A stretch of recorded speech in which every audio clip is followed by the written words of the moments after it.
Bienvenidos Aquí Entre Dos.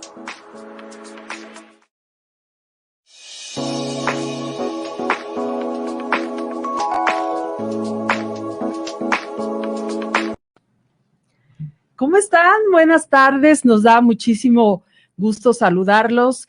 Bienvenidos Aquí Entre Dos, los saludamos con muchísimo gusto, mi queridísima amiga Patti Betaza y también aquí a la maestra Adriana Segovia.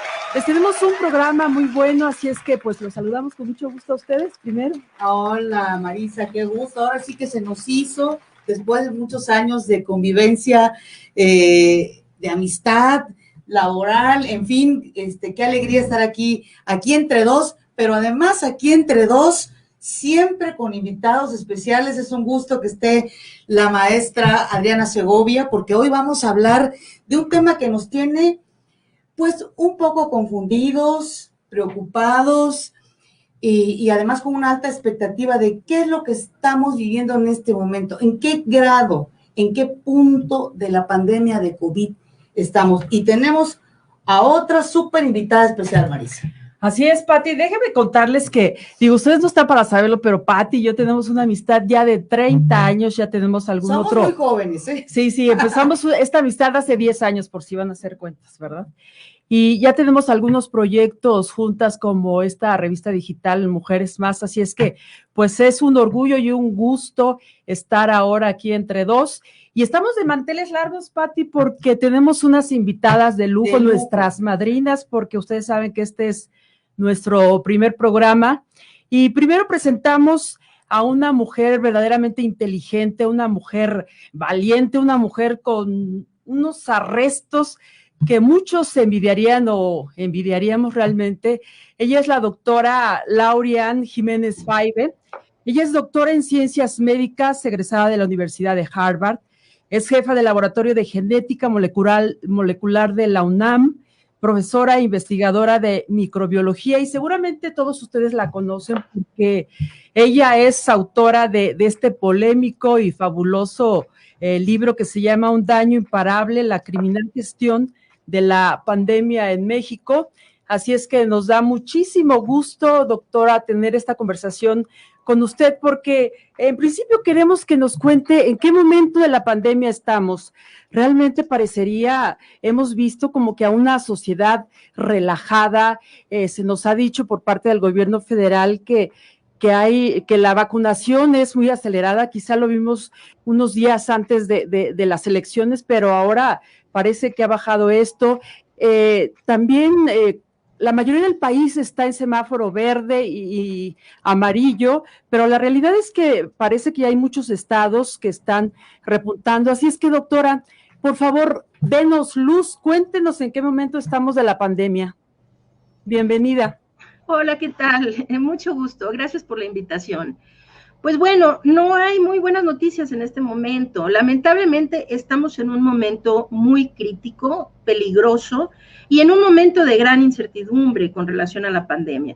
Es decir, en este momento el mensaje que han dado las autoridades es que este problema va de salida, ¿no? Que había mucha gente vacunada, que se está vacunando a mucha gente, que los semáforos pasan a verde, amarillo y que vamos bien, y de hecho que ya vamos tan de salida que hasta cancelan las conferencias vespertinas en donde se informa sobre COVID-19, la pandemia en general, ¿no? Entonces el mensaje tan equivocado que se le da ahorita a la población, y pasan muchas cosas al unísono, al tiempo que está pasando esto, también cierran, por ejemplo, la unidad de hospitalización temporal de Citibanamex, que había sido un apoyo muy, muy grande durante la pandemia para atender a pacientes hospitalizados de COVID-19, quizá uno de los centros que ha brindado la atención de más alto nivel durante la pandemia en la Ciudad de México, ¿no? Se cierra este hospital, se hace la desconversión de muchos otros centros, y hoy por hoy la situación que estamos viviendo es esto. Se hizo creer que llevábamos, no sé, 21 semanas a la baja, qué sé yo. No, a ver, en la gráfica nacional, México llevó 17.7 semanas a la baja, correcto.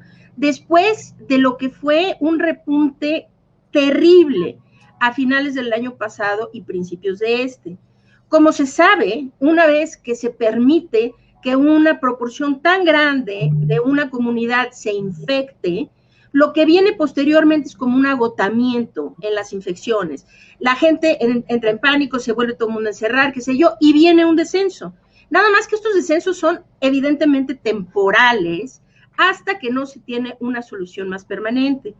Entonces, el descenso que México vio no es un descenso que tiene algo que ver con la estrategia o un cambio en la forma de llevar la pandemia.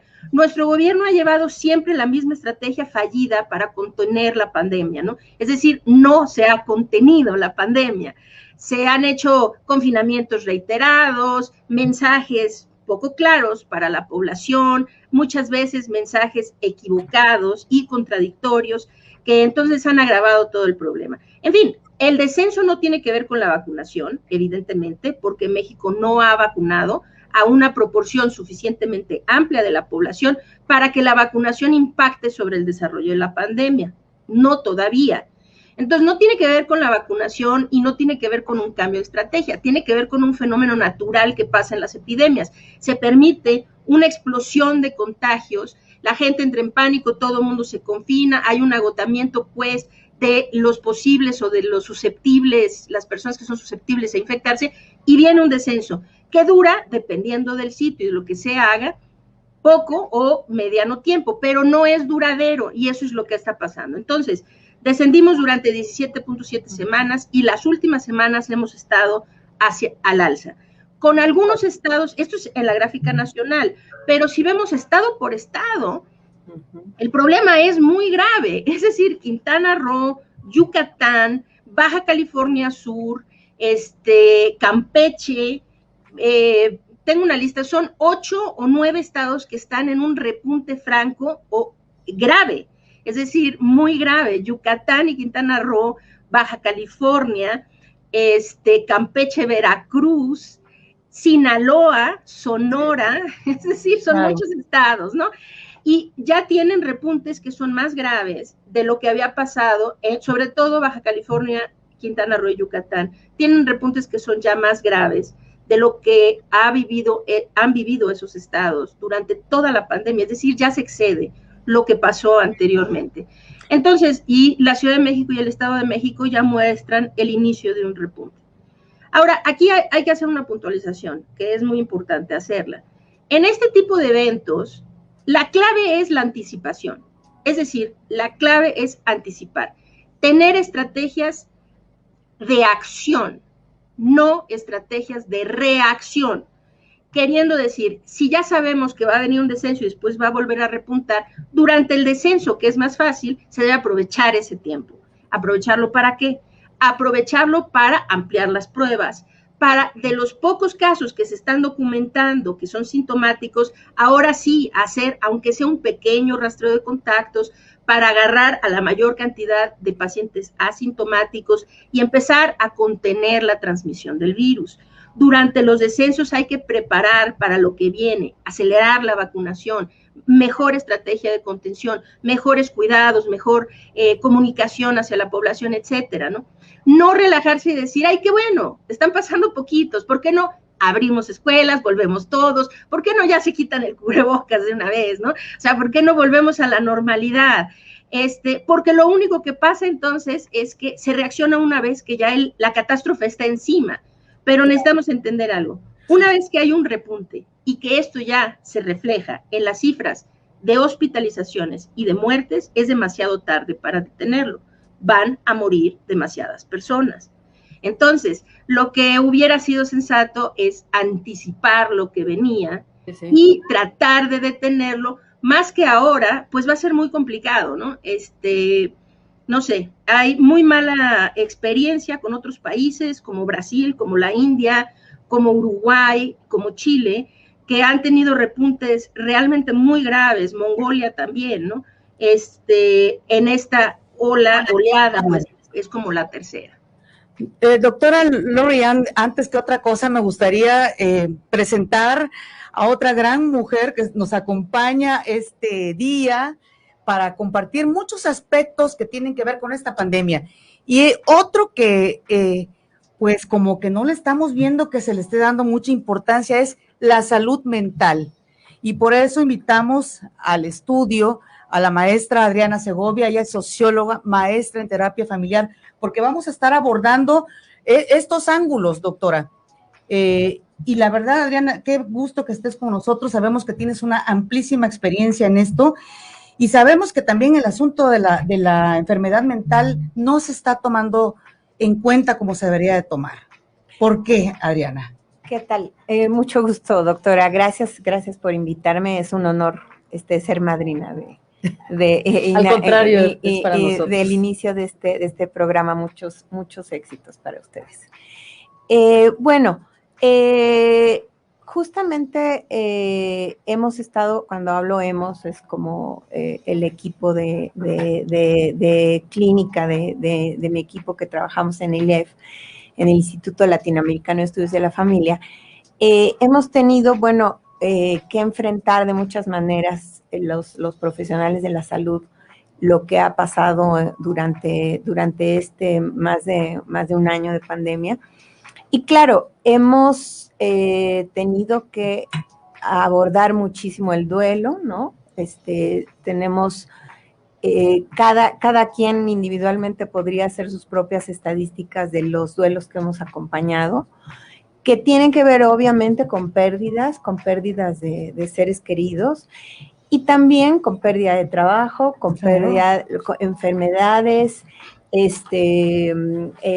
propia enfermedad, pero quienes han perdido su trabajo, quienes disminuyeron sus ventas, sus negocios, en fin. Entonces, hemos tenido que afrontar mucho la pérdida y el duelo. Eso ha sido, el trauma, pérdida y duelo es como lo más importante que ha ocurrido. Los síntomas acompañados de estos, pues evidentemente ansiedad, depresión. Pero como saben, y esto tiene que ver con tu pregunta, Pati, esto siempre ha sido un tema muy invisible, ¿no? O sea, la cultura dominante nos habla que si estás nerviosita, pues cálmate, ¿no? Échale ganas, ¿no? Si tienes depresión, échale ganas. Si estás ansiosa, pues ¿por qué eres tan nerviosa, no? Cálmate. Y así es como mucho tiempo se ha lidiado con la salud mental. Hasta hace muy poco se empieza a poder nombrar desde las adicciones, las enfermedades, los trastornos mentales, en fin, como algo que forma parte, pues como si tuvieras diabetes o como si tuvieras presión alta o si tuvieras, no sé, cualquier otra enfermedad. Empieza apenas a nombrarse. Pero durante este año y cacho, durante este año de pandemia,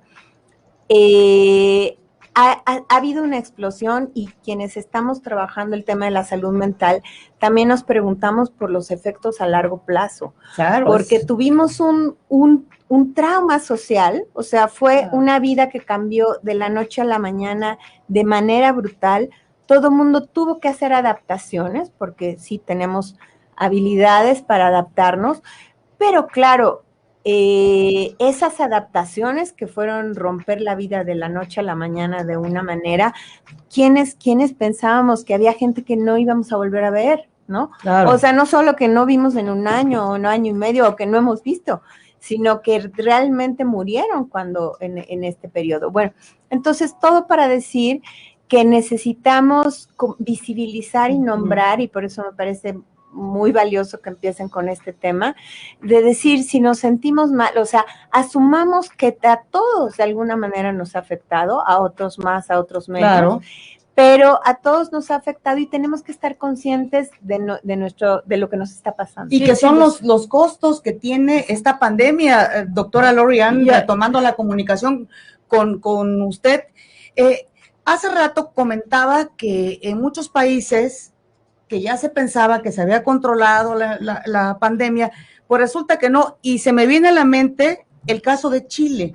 Por ejemplo, de América Latina fue de los primeros países que tuvo una alta vacunación, y sin embargo se volvió nuevamente al confinamiento. Es decir, ¿quién tiene la fórmula, doctora? ¿Qué país ha tenido la fórmula como para poder sobrellevar esta pandemia, que como hemos visto tiene demasiados ángulos?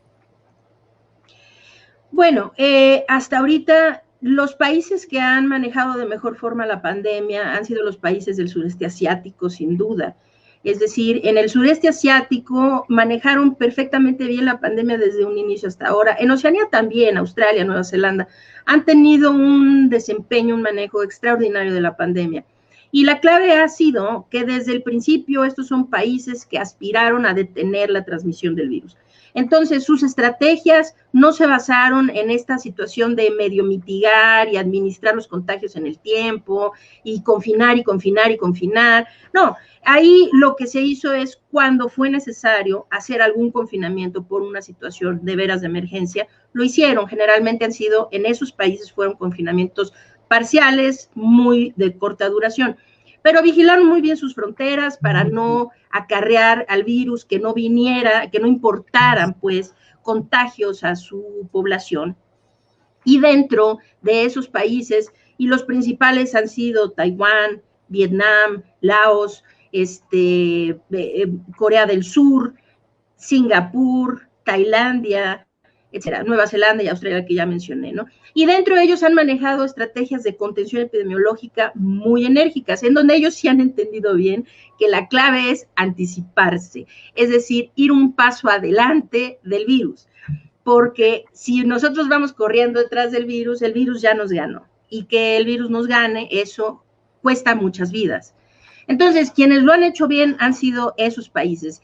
Europa sin duda se ha equivocado mucho y han perdido decenas de miles de vidas. Estados Unidos ni se diga, sobre todo durante la gestión de Donald Trump, ¿verdad? Fue terrible. Y hoy por hoy el sitio donde se está viviendo el descontrol más grave de la pandemia es en Latinoamérica. Y la razón es porque en Latinoamérica todos los países hemos hecho lo mismo. No hemos aprendido de lo que se ha hecho bien en otras partes, ni hemos aprendido de lo que se ha hecho mal en otras partes. Hemos repetido errores. Dos cosas, a ver si usted nos puede ayudar. Por un lado, bueno, el tema de la cancelación de las conferencias estas del subsecretario Hugo López-Gatell, porque ¿qué señal se le está enviando a la sociedad, a la población?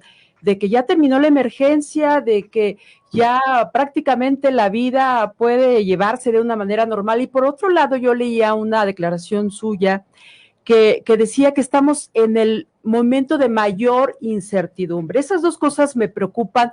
A ver, ¿cómo las ve usted y por qué es el momento de mayor incertidumbre? Sí, porque todo lo que pasó antes de diciembre o enero o sea, enero de este año o diciembre del año pasado, de ahí hasta antes, al inicio de la pandemia, todo había sido muy predecible. Es decir, aquí en México, cuando estuvimos varios, yo incluida, el doctor Arturo Erdel y otras personas como el doctor Macías, el doctor Moreno, estuvimos reiteradamente diciendo, se va a venir un caos, y vino un caos, ¿no? En agosto. Después esto empezó a disminuir, algo similar a lo que está pasando ahorita, ¿no? Y entonces yo estuve alertando, cuidado, porque se va a venir el repunte, y vino. Pero esto no es porque uno tenga una bola mágica ni nada por el estilo, esto era muy predecible, ¿no? No se hace nada para detener la transmisión del virus, y en cuanto la gente empieza a movilizarse más, pues esto vuelve a colapsar, ¿no? Entonces, lo que no ha sido tan predecible ahorita es este segundo capítulo de la pandemia. ¿Por qué? Porque ahora lo que tenemos es circulando variantes del virus que han mutado, que cargan con ciertas mutaciones que vuelven al virus más problemático en muchos aspectos. En el aspecto de que algunas variantes son más transmisibles, la mayoría de ellas, por lo menos las de preocupación, todas son las 4 variantes de preocupación que circulan en el mundo, y en México ya fueron detectadas todas las 4, son más transmisibles. Algunas producen una enfermedad que parece ser más severa y otras parecen evadir la inmunidad, tanto natural que una persona adquiere cuando se infecta, como la inmunidad que confieren algunos tipos de vacunas. Entonces, estas cepas más problemáticas, estas variantes más problemáticas, surgieron a raíz de la irresponsabilidad de países como México, como Brasil, como Estados Unidos, en donde han permitido que se propague tanto el virus, que entonces se incorporan muy rápidamente estas mutaciones. Entonces, la incertidumbre viene de lo siguiente, que ahora, a diferencia del primer año de la pandemia, tenemos dos variables adicionales. Una, las variantes que están circulando, y dos, las vacunas. Es decir, que sí, ya se está vacunando a una proporción de las personas. Entonces, se vuelve un tanto impredecible. No era impredecible que ahorita vamos a tener otro repunte. Lo que se vuelve un poco menos fácil de predecir y que nos confiere más incertidumbre es que no sabemos, porque aquí otro error es que vamos a ciegas. Es decir, no sabemos bien cuáles son las variantes que están predominando en nuestras diferentes comunidades. Es decir, no sabemos a ciencia cierta cuál es la variante que predomina en Ciudad de México, en Guadalajara, en Monterrey, en Tepic, qué sé yo, ¿no? Como para saber qué medidas serían más adecuadas en esos sitios o qué vacunas serían más efectivas a aplicar en esas comunidades, ¿no? No sabemos, pero va a depender. Aquí, por ejemplo, se tiene de la escasa información, sabemos que la variante que tiene de rodillas, literalmente, y en una situación muy grave a Brasil, que es la variante P1, que ahora se conoce como la variante Gamma, esta variante ya es predominante en el estado de Quintana Roo. Es decir, es el virus que predomina circulante en Quintana Roo. Y Quintana Roo tiene un repunte que bueno, muy, muy severo, ¿no? Y en Sinaloa, por ejemplo, que también están repuntando de forma muy importante, ahí está predominando la variante que colapsó y hace poquito, apenas, a la India. Oiga, doctora, ya casi para finalizar, qué lástima porque el tiempo así lo tenemos contado, pero me gustaría preguntarle dos cosas. Fíjese que alguna vez que tuve la oportunidad de entrevistar a una científica estadounidense, yo como reportera le dije, oiga, a mí me encanta, se lo pregunté hace como 15 años, le dije, a mí me encantaría algún día ver la cura del cáncer, y me dio una respuesta así. Me dijo, mira, cuando exista una cura contra el cáncer, van a tener que venir otras enfermedades al planeta. ¿Por qué? Porque el planeta no puede tener tanta gente, no habría el alimento suficiente para alimentar a la población longeva. Dice, y la naturaleza busca sus mecanismos. Se lo pregunto como reportera a una científica, ¿cuál es el enigma que envuelve al coronavirus? ¿Por qué tan difícil detectar las distintas variantes? ¿Por qué las vacunas de pronto no todas tienen la eficacia? Hay ajustes científicos. Denos luz al respecto, doctora, y díganos si estamos ante una tercera ola o no sé qué, qué número de ola. Nos quedamos con estas preguntas, vamos un corte rapidísimo y regresamos aquí en ADR Networks. Gracias, doctora, un minutito regresamos. Claro. Hacemos una pausa y enseguida estamos de vuelta aquí entre dos. Aquí estamos, doctora Lori-Ann, a la expectativa de lo que usted nos pueda decir sobre este virus, qué pasa con él desde el punto de vista científico. Y si estamos ante ya tercera, cuarta, no sabemos ya qué ola. Bueno, en México seguimos siempre en una misma ola, porque no hemos controlado nunca la pandemia, ¿no?